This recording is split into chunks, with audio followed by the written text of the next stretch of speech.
جو انسان دوسروں کے عیب چھپاتا ہے اللہ اس کے عیب چھپا لیتا ہے۔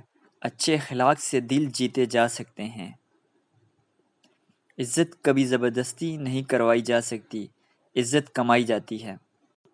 جو شوہر بیوی کی عزت کرے اللہ اس کی عزت دنیا اور آخرت میں بلند کر دیتا ہے۔ سچ بولنے والا انسان اللہ کا سب سے محبوب بندہ ہے۔ خوش اخلاقی رشتوں کی زندگی بڑھا دیتی ہے۔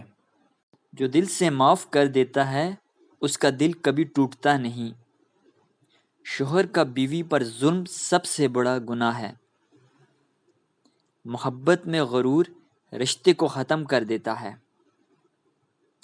خوش اخلاقی میں اتنی طاقت ہے کہ دشمن کو بھی دوست بنا دیتی ہے۔ خون کی کمی آم میں آئرن اور وٹامن سی موجود ہے جو خون بنانے میں مدد کرتا ہے۔ قبض اور ہاضمے کے مسائل، اس میں فائبر زیادہ ہوتا ہے جو ہاضمہ درست کرتا ہے اور قبض ختم کرتا ہے۔ آنکھوں کی کمزوری وٹامن اے کی وجہ سے بینائی بہتر ہوتی ہے۔